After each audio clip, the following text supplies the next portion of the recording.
It was a beautiful morning on the island of Sodor.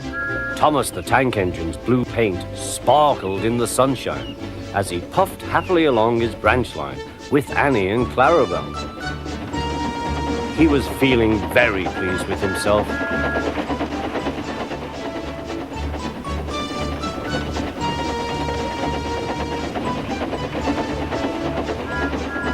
"Hello, Thomas," whistled Percy. "You look splendid." "Yes, indeed," boasted Thomas. "Blue is the only proper colour for an engine." "Oh, I don't know. I like my brown paint," said Toby. "I've always been green. I wouldn't want to be any other colour either," added Percy.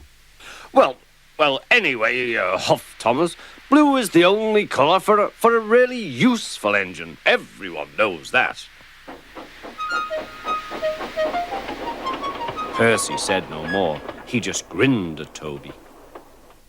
Later, Thomas was resting when Percy arrived.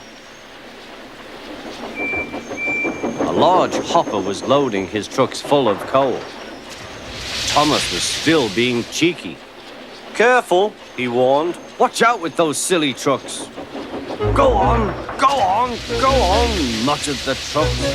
"And by the way," went on Thomas, "those buffers don't look very safe to me."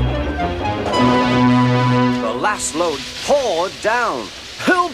I'm choking!" cried Thomas. "Get me out!" Percy was worried, but he couldn't help laughing. Thomas's smart blue paint was covered in coal dust from smoke box to bunker. "Ha ha," chuckled Percy. "You don't look really useful now, Thomas. You look really disgraceful." "I'm not disgraceful," choked Thomas. "You did that on purpose. Get me out."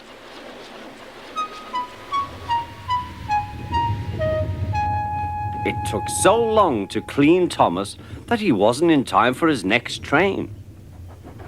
Toby had to take Annie and Clarabelle. "Poor Thomas," whispered Annie to Clarabelle. They were most upset.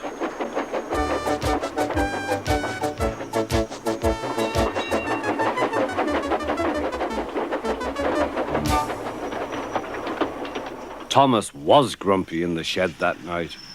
Toby thought it a great joke, but Percy was cross with Thomas for thinking he had made his paint dirty on purpose. Fancy a really useful blue engine like Thomas becoming a disgrace to the Fat Controller's railway. Next day, Thomas was feeling more cheerful as he watched Percy bring his trucks from the junction. The trucks were heavy and Percy was tired.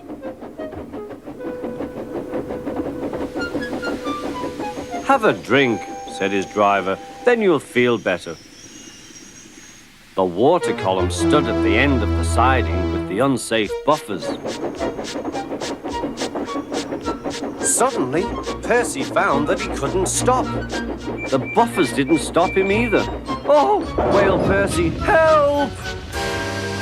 The buffers were broken and Percy was wheel-deep in coal. It was time for Thomas to leave. He had seen everything. "Now Percy has learned his lesson too," he chuckled to himself.